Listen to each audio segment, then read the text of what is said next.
नमस्कार दोस्तों, protection system के हमारे इस लेक्चर सीरीज में आप लोगों का एक बार फिर से स्वागत है।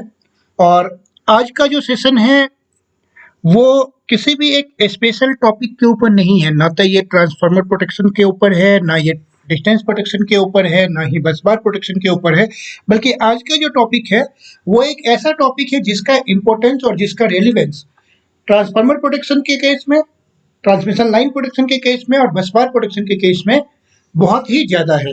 और ये टॉपिक है कि सीटी पोलैरिटी क्या होता है, स्टार पॉइंट कैसे फॉर्म किया जाता है और क्यों स्टार पॉइंट हमेशा हम प्रोटेक्टेड ऑब्जेक्ट के साइड में ही फॉर्म करते हैं। जो भी लोग सबस्टेशन में काम कर रहे हैं और स्पेशली जो प्रोटेक्शन सिस्टम में काम कर रहे हैं, उन्होंने अधिकांशतः ये हमेशा सुना होगा कि स्टार पॉइंट जो है वो हम जिधर हमारा प्रोटेक्टेड ऑब्जेक्ट है उस साइड में हमें फॉर्म करना है। अगर एक सीटी जो कि हम यूज कर रहे हैं मल्टी कोर सीटीज है, तो उस मल्टी कोर सीटीज में से सपोज 2 कोर बस बार प्रोटेक्शन के लिए यूज हो रहा है, 2 कोर ट्रांसमिशन लाइन प्रोटेक्शन के लिए यूज हो रहा है, एक और कोर किसी एक और पर्पज के लिए या मेजरमेंट के लिए यूज हो रहा है। तो जो कोर आपका बस बार प्रोटेक्शन के लिए यूज होगा, उस पर्टिकुलर कोर की जो हम स्टार पॉइंट जब फॉर्म करेंगे तो वो बस बार के साइड में फॉर्म होगा। जो भी कोर सीटी का हम ट्रांसमिशन लाइन के लिए यूज कर रहे हैं, तो उसके केस में जब हम स्टार पॉइंट फॉर्म करेंगे तो उस कोर का स्टार पॉइंट उस साइड में फॉर्म होगा जिस साइड में आपका ट्रांसमिशन लाइन आ रहा है। तो ये चीजें वैसे मैक्सिमम लोगों को पता होता है, मैक्सिमम लोग करते भी रहते हैं, लेकिन कई बार फंडामेंटल कंसेप्ट हमारे क्लियर नहीं होते, हमें फंडामेंटली ये पता नहीं होता है कि हम क्यों ऐसा कर रहे हैं। तो आज के सेशन इसीलिए मैंने इसी टॉपिक पे रखा हुआ है कि जहां पर हम ये समझने की कोशिश करेंगे कि स्टार पॉइंट क्यों ऐसे ही फॉर्म किया जाता है, क्या होगा अगर हमने स्टार पॉइंट को उल्टा फॉर्म कर दिया, तो उस केस में क्या प्रॉब्लम्स आ सकते हैं, क्या चैलेंजेस आते हैं प्रोटेक्शन सिस्टम के ऊपर। इसी तरह से इसी टाइप से और मिलते जुलते जो भी टॉपिक्स होंगे, जैसे अभी हम सीटी पोलैरिटी की बात कर रहे हैं, आने वाले टाइम पे हम डबल अर्थिंग की बात करेंगे कि अगर हमारे सिस्टम के अंदर जो स्टार पॉइंट्स है उसकी डबल अर्थिंग है, मतलब सपोज यार्ड में भी अर्थिंग कर दिया गया है और कंट्रोल पैनल रिले पैनल के पास वहां पर भी अर्थिंग कर दिया गया है, तो इस डबल अर्थिंग का क्या इफेक्ट होता है प्रोटेक्शन सिस्टम के ऊपर। इसके अलावा हम ये भी डिस्कस करेंगे कि अगर जो सीटी है उसमें से सपोज को एक वायर ओपन हो गया है तो कैसे ये डिफरेंट प्रोटेक्शन सिस्टम्स में इसका क्या इम्पैक्ट होता है, सीवीटी के कनेक्शंस किस टाइप से किए जाते हैं, ड्राइंग्स कैसे हम रीड करते हैं। तो ये सभी टॉपिक किसी एक पर्टिकुलर सेगमेंट के अंदर नहीं आएगा। ऐसा नहीं है कि सीटी पोलैरिटी का importance only and only transmission line के केस में और बाकी में नहीं है, वो सभी में एप्लीकेबल है। तो इसीलिए इन सभी टॉपिक को हम एक सेपरेट हेड के अंदर पढ़ेंगे, जो कि हमारा होगा fundamental concept of protection system. तो आइए अब बहुत ज्यादा समय ना बर्बाद करते हुए हम सीधा आज के अपने मेन टॉपिक पर आते हैं, जो कि हमारा है इंपॉर्टेंस ऑफ सीटी पोलैरिटी इन प्रोटेक्शन सिस्टम। आगे बढ़ने से पहले एक इंपॉर्टेंट चीज है जो कि मैं बता देना चाहूंगा कि आज का जो ये टॉपिक है उसमें क्योंकि बहुत ज्यादा डायग्राम ड्रॉ करने की आवश्यकता थी, तो इसीलिए ये जो पूरा कंप्लीट स्लाइड है वो मैंने अपने हैंड रिटन डायग्राम ड्रॉ किए हैं। पहले हैंड रिटन डायग्राम ड्रॉ करने के बाद उसको स्कैन करके इस पीपीटी में लगाया हुआ है। तो हो सकता है कहीं कहीं पर आपको विजिबिलिटी की प्रॉब्लम आए, या ये भी हो सकता है कि राइटिंग्स की प्रॉब्लम हो, तो मैं उसे एक्सप्लेन करने की कोशिश करूंगा और अगर आप ध्यान से देखेंगे तो आपको आसानी से समझ में आ जाएगा। अगर उसके बाद भी कोई प्रॉब्लम है तो डेफिनेटली आप कमेंट कर सकते हैं और उसको हम आगे एक्सप्लेन करने की कोशिश करेंगे। अगर कोई सजेशंस है तो वो भी आप दे सकते हैं, जिससे कि हम आगे के सेशंस में और इम्प्रूव कर सकते हैं। तो आइए अब शुरुआत करते हैं। तो सबसे पहले सीटी स्टार पॉइंट्स की क्या इंपॉर्टेंस होता है। देखिए, जो भी हमारे प्रोटेक्शन सिस्टम्स होते हैं बेसिकली जो डायरेक्शनल रिलेज होते हैं उसमें जो डायरेक्शन डिटरमिन किया जाता है वो सीटी के पोलैरिटी ही डिटरमिन करता है। इसका क्या मतलब है कि जो आपका सीटी का पोलैरिटी हमने डिफाइन किया हुआ है या जो सीटी का हमने स्टार पॉइंट डिफाइन किया हुआ है, उससे आपका डायरेक्शनल रिले का डायरेक्शन डिपेंड करता है कि डायरेक्शनल रिले कैसे काम करेगा। मींस वो कैसे फॉरवर्ड फॉल्ट और रिवर्स फॉल्ट आइडेंटिफाई करेगा। हम नेक्स्ट स्लाइड्स में देखेंगे कि कैसे करता है। तो अब डायरेक्शनल रिले दो टाइप के तो जनरली होते ही हैं, directional earth fault and directional over current. तो वहां पर तो डायरेक्शनल रिलेज के अंदर आपका इंपॉर्टेंस आता ही है सीटी पोलैरिटी का, लेकिन अगर आपको याद हो जो हमने फर्स्ट सेशन किया था जहां पर हमने डिस्टेंस प्रोटेक्शन के जोन्स की डिस्कशन किए थे, तो वहां पर आपको बताया गया था कि डिस्टेंस प्रोटेक्शन में generally 3 forward and 1 reverse looking zones होता है। तो ये जो फॉरवर्ड और रिवर्स जोन्स होते हैं डिस्टेंस प्रोटेक्शन में, उसको भी डिटरमिन जो किया जाता है वो सीटी स्टार पॉइंट्स के थ्रू ही या सीटी के पोलैरिटी के थ्रू ही किया जाता है। इसके अलावा सिटी स्टार पॉइंट्स का इंपोर्टेंस डिफरेंशियल प्रोटेक्शंस में बहुत ही ज्यादा होता है, आरईएफ प्रोटेक्शन में भी होता है। मींस कहने का ये है कि सिटी स्टार पॉइंट्स का इंपोर्टेंस आपके unit and non unit both type of protection में बहुत ही ज्यादा रेलिवेंस रखता है। अब आइए अब हम एक सिंपल सा एग्जांपल देखते हैं। सपोज कर लीजिए ये एक ट्रांसमिशन लाइन है, जो कि ट्रांसमिशन लाइन आपका दो बस के बीच में कनेक्टेड है, और ये दो बसेस जो है दो डिफरेंट सबस्टेशन में, मीन सबस्टेशन ए और सबस्टेशन बी के बीच में एक ट्रांसमिशन लाइन है। और यहाँ पर आपकी सबस्टेशन ए की हमने 21 मीन्स डिस्टेंस प्रोटेक्शन रिले को शो किया हुआ है। डेफिनेटली यहाँ पर दूसरे और भी रिलेज होंगे, लेकिन अभी हम एग्जांपल के लिए एक रिले को एक बार में समझने की कोशिश करेंगे और फिर हम सेकंड रिले पर मूव करेंगे। अब यहाँ पर ट्रांसमिशन लाइन के बाद अगर आप आगे देखें तो आपको दो सिटी दिख रहे होंगे, एक सिटी 1 और एक सिटी 2। तो जो हमारा ये सिटी 1 है वो हमारे इस एग्जांपल में ये सिटी 1 हम यूज कर रहे हैं ट्रांसमिशन लाइन के प्रोटेक्शन में, और सिटी 2 जो है वो हम यूज कर रहे हैं इस यहाँ पे बस बार के प्रोटेक्शन के लिए। सिटी 1 और सिटी 2 ऐसा नहीं है कि दो डिफरेंट सिटी है, सिटी 1 और सिटी 2 बेसिकली एक ही सिटी के दो डिफरेंट कोर्स है। तो कोर 1 मान लीजिए कि हमारे जो है वो बस बार प्रोटेक्शन के लिए या ट्रांसमिशन लाइन प्रोटेक्शन के लिए यूज हो रहा है, और कोर 2 जो है वो आपका सेकंड प्रोटेक्शन के लिए। मींस अगर कोर 1 आपका बस बार के लिए है तो कोर 2 लाइन के लिए होगा, कोर 1 अगर लाइन के लिए है तो कोर 2 बस बार के लिए। ये सिर्फ एग्जांपल समझने के लिए है, जिससे कि आपको ये क्लियर हो कि इन दोनों डिफरेंट सिटीज में हम किधर स्टार पॉइंट बनाएंगे। तो अब जो आपका फर्स्ट कोर है या फर्स्ट सिटी जैसे हम एग्जांपल के लिए बात कर रहे हैं, फर्स्ट सिटी आपका कनेक्टेड कहां पर है, डिस्टेंस प्रोटेक्शन के लिए। अब डिस्टेंस प्रोटेक्शन हम किसके लिए यूज कर रहे हैं, डिस्टेंस प्रोटेक्शन हम यूज करते हैं ट्रांसमिशन लाइन की प्रोटेक्शन के लिए। दैट मीन्स जो फर्स्ट सिटी होगा, इस फर्स्ट सिटी का जब हम स्टार पॉइंट फॉर्म करेंगे तो वो हमें किस साइड में फॉर्म करना पड़ेगा, P2 साइड में। तो P1 और P2 बेसिकली क्या है कि जो सिटी है उसका प्राइमरी साइड के टर्मिनल्स है P1 P2, corresponding secondary side का जो टर्मिनल्स होता है वो होता है S1 S2। तो जो हम स्टार पॉइंट फॉर्म करते हैं वो हम करते हैं सिटी के मार्शलिंग बॉक्स में, मतलब सिटी MB में। तो दैट मीन्स जो हमारा स्टार पॉइंट फॉर्म होगा सिटी 1 में या कोर 1 में, वो फॉर्म होगा S2 साइड में। सिमिलरली सेकंड सिटी जो यहाँ पर इस डायग्राम में अगर आप देख रहे होंगे, ये शो किया हुआ कि ये बस बार प्रोटेक्शन के लिए यूज कर रहे हैं। अब अगर सेकंड सिटी बस बार प्रोटेक्शन के लिए यूज कर रहे हैं तो बस बार आपका किस साइड में है, इस सिटी के प्राइमरी साइड में P1 साइड में है। तो दैट मीन्स अगर हम सिटी 2 या सेकंड कोर को बस बार प्रोटेक्शन के लिए अगर यूज करेंगे तो इस सिटी में हम P1 साइड में स्टार बनाएंगे। दैट मीन्स कोर 1 का स्टार सेकेंडरी साइड में S2 साइड में बनेगा और कोर 2 का स्टार सेकेंडरी साइड में S1 साइड में बनेगा। तो यही यहाँ पर लिखा हुआ है कि स्टार पॉइंट्स P2 साइड में फॉर्म होगा फॉर सिटी 1। क्यों, क्योंकि सिटी 1 जो है लाइन प्रोटेक्शन के लिए यूज किया हुआ है, और स्टार पॉइंट्स P1 साइड में फॉर्म होगा फॉर सिटी 2। क्यों, क्योंकि ये बस बार प्रोटेक्शन के लिए यूज किया हुआ है। अब हम इसको समझने की कोशिश करते हैं कि क्यों स्टार पॉइंट्स फर्स्ट सिटी में हमें P2 साइड में फॉर्म करना है और सेकंड सिटी में P1 साइड में करना है। अगर हमने उल्टा कर दिया, मीन फर्स्ट सिटी का स्टार पॉइंट हम P2 में ना बना करके अगर P1 साइड में बनाए तो रिले कैसा बिहेव करेगी। इसे समझने के लिए एक बहुत ही बेसिक सा फंडामेंटल कंसेप्ट है, बस उसको आपको याद रखना है।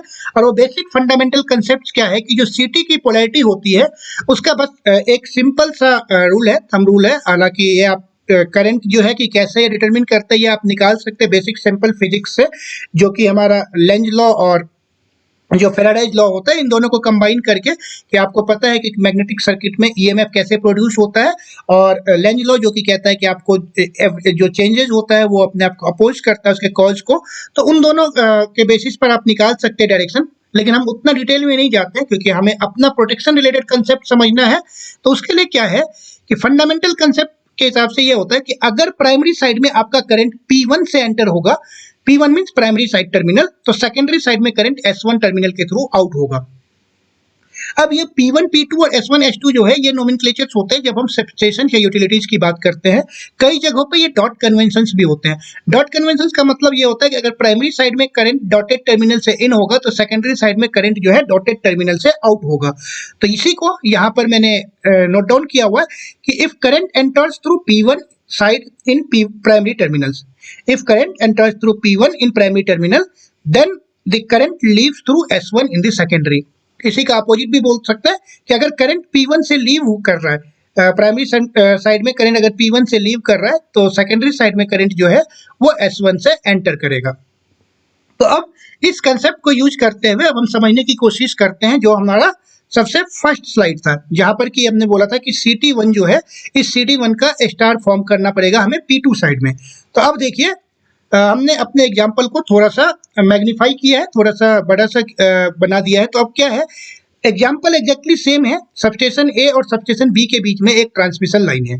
इस ट्रांसमिशन लाइन का जो हमारे सबस्टेशन के अंदर ये जो तीन कंडक्टर्स के साथ मतलब तीन जो हमारा CT कनेक्टेड है, R phase CT, Y phase CT और B फेज CT, इन तीनों में ये एग्जैक्टली सेम चीज है जो हमने यहाँ पर दिखाया था आपको फर्स्ट स्लाइड में कि ये P1 और P2 जो है, P1 बस साइड में है और P2 ट्रांसमिशन लाइन साइड में है। तो वही सेम हमने इस CT में यूज किया है। P1 जो है आपका वो है बस साइड में और P2 जो है ट्रांसमिशन लाइन के साइड में है। अब अगर हम नॉर्मल कन्वेंशन को यूज करते हुए चले तो उसका क्या मतलब है कि ये वाला CT ट्रांसमिशन लाइन प्रोटेक्शन के लिए यूज कर रहा है। अगर ये वाला CT ट्रांसमिशन लाइन प्रोटेक्शन के लिए यूज कर रहे हैं तो दैट मीन्स हमारा स्टार पॉइंट P2 साइड में फॉर्म होगा। तो इसीलिए अगर आप देखें R phase CT, Y phase CT और B फेज CT, इन तीनों का P2 टर्मिनल आपस में मैंने कनेक्ट कर दिया और यहाँ पर स्टार पॉइंट फॉर्म किया है, जबकि P1 टर्मिनल नॉर्मल है। इसके बाद क्या करते हैं कि जब ये हमारा सपोज ट्रांसमिशन लाइन प्रोटेक्शन के डिस्टेंस रिले है, जो कि आपकी कुछ भी हो सकती है, 7SA522, REL 670, P444, P442, D60, SEL 421, Omega 407, कोई भी रिले हो सकती है। सभी रिले में बेसिकली कनेक्शन सेम होता है। सभी रिले का जो करंट आइडेंटिफिकेशन और डायरेक्शनल डिटर्मिनेशन होता है वो मेथड सेम होता है। तो अभी जो रिले में कनेक्शंस होगा वो कैसे होगा, R फेज CT रिले के R फेज वाले CT टर्मिनल पे कनेक्टेड हो जाएगा, Y फेज CT रिले के Y फेज वाले CT टर्मिनल पे कनेक्टेड होगा और B फेज वाला CT रिले के B फेज वाले CT टर्मिनल पे कनेक्टेड होगा। सिमिलरली रिले के अंदर भी आपका एक न्यूट्रल CT होगा जो कि इन तीनों को कंबाइन करके बनाया हुआ हो सकता है, या हो सकता है कि एक अलग से फोर्थ CT हो। तो अब जो हमारा यहाँ पर स्टार पॉइंट फॉर्म हुआ है वो हम रिले के इंटरनल वाला जो रिले वाला जो CT है न्यूट्रल वाला, उस पर कनेक्ट कर देते हैं। तो ये हमारा बेसिक कनेक्शन है जो हम जनरल डिस्कशन करते हैं, जहां पर कि हम बोलते हैं कि हमेशा अगर हमारा जो करंट है वो ये जो CT है, बेसिकली नॉट करंट नहीं, कि अगर हमारा CT ट्रांसमिशन लाइन प्रोटेक्शन के लिए यूज हो रहा था ये CT, और इसका P2 side transmission line side में है, P2 side transmission line side में है, इसीलिए स्टार पॉइंट हमने P2 साइड या सेकेंडरी के रेफरेंस में S2 साइड में बनाया है और फिर उसको रिले में इंटरनल कनेक्ट कर लिया। अब मान लीजिए कि आपका यहाँ पर एक RN फॉल्ट आया। RN fault means phase R2 ground fault आया है हमारे पास फर्स्ट फेज में या R फेज में। अगर इस टाइप से फॉल्ट है तो आपका यहाँ से ऐसे करंट फ्लो होगा, ये जो है फॉल्ट करंट इस टाइप से फीड होगा। इस वाले सबस्टेशन ए के लिए जो भी यहाँ पर रिले है, यहाँ पर इस टाइप से हमारा करंट फॉल्ट करंट फीड हो रहा है। प्राइमरी साइड में अभी आप देखेंगे तो करंट क्या है, P1 से करंट इन हुआ है प्राइमरी साइड में। ये प्राइमरी साइड है कंडक्टर का, प्राइमरी साइड CT में, और करंट जो है P1 से इन हुआ है, P2 से आउट हुआ है। अगर करंट P1 से इन हुआ है तो सेकेंडरी साइड यहाँ पर P1 P2 के करस्पॉन्डिंग सेकेंडरी मैंने S1 S2 नोट नहीं किया है, तो आपको पता है P1 P2 के करस्पॉन्डिंग सेकेंडरी S1 S2 तीनों में है और ये P1 P2 है। तो प्राइमरी से करंट P1 से इन हुआ तो सेकेंडरी में करंट S1 से आउट होगा, तो ये करंट यहाँ से आउट हुआ, ये यहाँ पर आउट हुआ। अपने एग्जाम्पल के समझने के लिए हमने Y फेज और B फेज के लोड करंट को नेग्लेक्ट किया हुआ, जो कि हमारा आसानी से समझ में आ जाए। तो P1 का करंट इस टाइप से आया, ये नीचे आया, यहाँ से नीचे आया, इस टाइप से आया और R फेज CT में रिले के इंटरनल में इन हो गया। फिर रिले के सेकंड टर्मिनल से न्यूट्रल साइड से निकला और ये हमारा इस टाइप से करंट होता हुआ और यहाँ पर देखेंगे तो सेम से चला गया। तो ये जो करंट की पोलैरिटीज है, अगर आप इसको ध्यान से देखें तो क्या हो रहा है, प्राइमरी साइड में जो फॉल्ट है उसको हमारा यहाँ से फॉल्ट करंट फीड हो रहा है, CT ने करंट को देखा है P1 से इन होते हुए, सेकेंडरी में S1 से करंट आउट हुआ, सिमिलरली S2 से इन होगा। और जो हमारा रिले के अंदर अगर आप देखें तो रिले के अंदर करंट कैसे जा रहा है, R फेज के CT में करंट पहले इन हुआ है और फाइनली न्यूट्रल से बाहर निकल करके गया है। तो जो भी कोई भी हमारा रिले होता है, चाहे वो सीमेंस की रिले हो, ABB रिले हो, माइकॉम रिले हो, या आपकी SEL की रिले हो, ओमेगा की रिले हो, कोई भी रिले होगी, या D60 GE की रिले हो, उस सभी रिले का कॉमन एल्गोरिदम होता है, और वो ये कहता है कि जब भी आपका करंट फेज सिटी से एंटर करेगा और न्यूट्रल सिटी के थ्रू आउट करता है, ये कहाँ की बात हो रही है, ये बात हो रही है रिले के इंटरनल। तो जब करंट फेज सिटी से इन हुआ, न्यूट्रल सिटी से आउट हुआ, तो हमेशा उसको वो रिले फॉरवर्ड फॉल्ट डिटरमिन करता है। तब इस केस में क्या हो रहा है, यहाँ से करंट आप देखिए एक बार फिर से, P1 साइड से इन हुआ था, S1 से आउट हुआ, या S1 से आउट होने के बाद नीचे आया, out out out out out, और यहाँ पर रिले के अंदर R फेज के सिटी में पहले करंट इन हुआ और फिर न्यूट्रल वाले साइड से बाहर निकल करके आपका चला गया है। तो दैट मीन्स रिले के अंदर करंट फेज से इन होकर के और न्यूट्रल से जा रहा है, R टू N साइड में जा रहा है, R to N। That means ये फॉल्ट जो है रिले कैसा सेंस करेगा, रिले सेंस करेगा ये फॉल्ट फॉरवर्ड फॉल्ट है, जो कि एक्चुअल कंडीशन में होना भी चाहिए था। हमारा फॉरवर्ड फॉल्ट था और रिले ने फॉरवर्ड ही डिटेक्ट किया है, तो रिले सही ऑपरेट हो जाएगी बेस्ड अपॉन इसके इंपेडेंस कैलकुलेशन कि किस जोन में आ रहा है, फॉल्ट जोन 1 में है, जोन 2 में है, जोन 3 में, जहां भी होगा ऑपरेट करेगा।